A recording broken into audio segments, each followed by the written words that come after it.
इस धरती पे पाए जाने वाली सबसे खूंखार जीव जिसकी हाइट 5 मंजिली इमारत जितनी ऊंची थी और जिसने लाखों वर्षों तक इस धरती पर राज किया। उनकी ताकत का अंदाजा आप इसी बात से लगा सकते हैं कि उनकी एक टक्कर बड़े बड़े चट्टानों को तोड़ने के लिए काफी थी। लेकिन इन सब के बावजूद आखिर ऐसा क्या हुआ था उनके साथ जो वो हमेशा हमेशा के लिए इस दुनिया से गायब हो गए। So let's deep dive into the world of dinosaurs.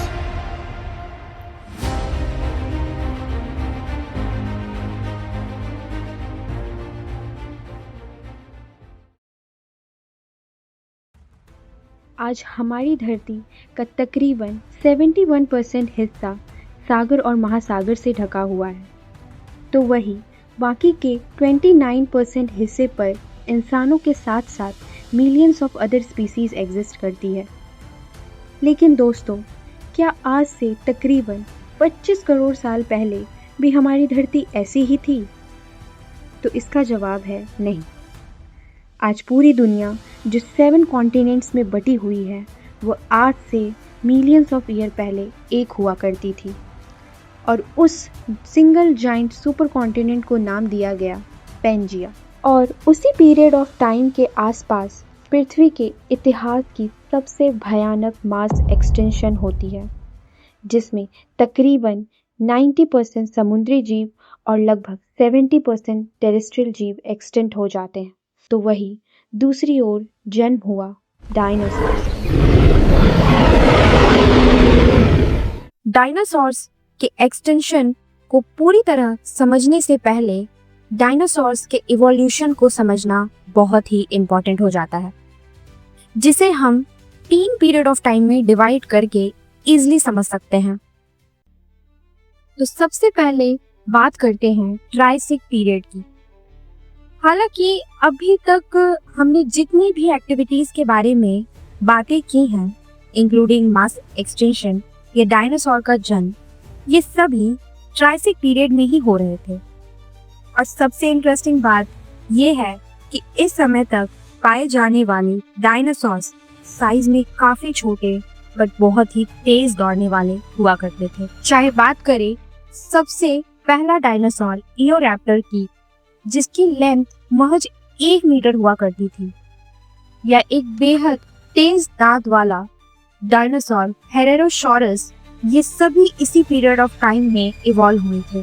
Triassic period की सबसे खास बात ये थी कि उस समय धरती का तापमान बहुत ही ज्यादा गर्म था, जमीन एकदम सूखी हुई एंड कोई भी फ्रोजन ग्लेशियर एग्जिस्ट नहीं करते थे।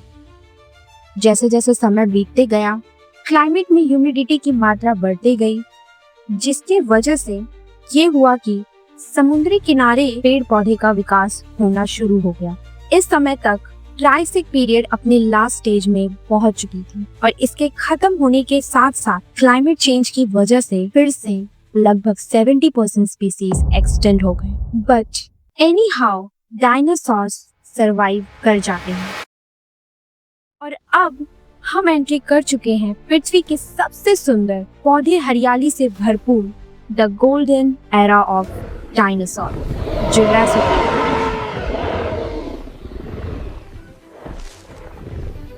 जुरासिक पीरियड को गोल्डन टाइम ऑफ डायनासोर्स कहना बिल्कुल भी गलत नहीं होगा, क्योंकि इस पीरियड ऑफ टाइम में डायनासोर्स के ग्रोथ में एक्सपोनेंशियल राइज देखा गया। बात करें 60 फीट ऊंचे डायनासोर सौरोपोसाइडन या मैसिव डायनासोर लाइक ब्रैचियोसॉरस, इनके अलावा हंड्रेड्स ऑफ अदर स्पीसीज का जन्म हुआ। जुरासिक पीरियड न केवल डायनासोर्स बल्कि आज पृथ्वी में पाए जाने वाले मिलियंस ऑफ बायोडायवर्सिटी के पॉइंट ऑफ व्यू से बहुत इंपॉर्टेंट फेज माना जाता है, क्योंकि इस समय तक पृथ्वी पर ऑक्सीजन की मात्रा काफी बढ़ चुकी थी, जिसकी वजह से पहली बार रंग बिरंगे फूलों से लेकर छोटे छोटे इंसेक्ट्स लाइक बीज और बटरफ्लाइज का जन्म हो चुका था। मिड जुरासिक के टाइम पे ज्यादातर डायनासोर सिर्फ पेड़ पौधों पर डिपेंड होते थे। उनकी हाइट काफी ज्यादा हुआ करती थी ताकि इजीली पेड़ों के पत्ते खा सकें। बट लास्ट जुरासिक आते आते मांस खाने वाले टीरेक्स जैसे बहुत खतरनाक डायनासोर्स भी इवॉल्व कर चुके थे और उड़ने वाले डायनासोर्स जैसे आर्कियोप्टेरस भी इसी पीरियड में इवॉल्व हुए थे। बट नेचर को कुछ और ही मंजूर था।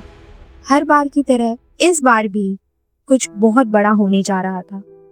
ये सारी हरियाली, पेड़ पौधे और एक पूरा इकोसिस्टम एक झटके में खत्म होने जा रही थी।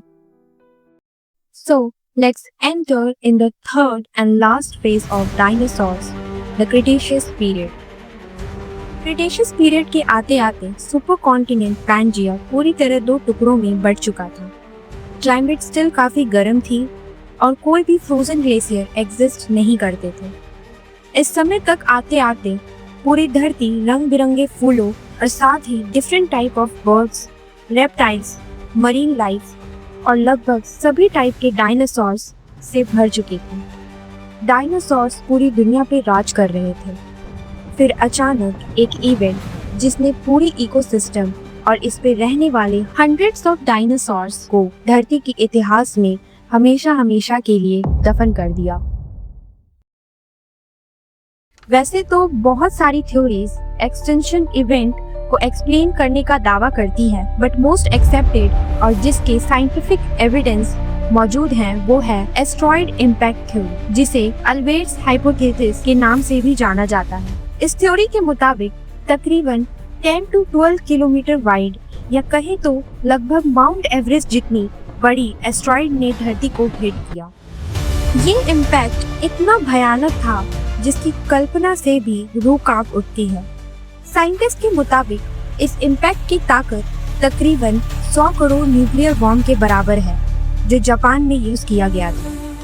इस इम्पैक्ट के महज कुछ ही सेकंड में जंगल, पेड़ पौधे और करोड़ों वर्षों से राज करने वाले डायनासोर्स के साथ साथ 75% अदर स्पीसीज को भाप बना दिया।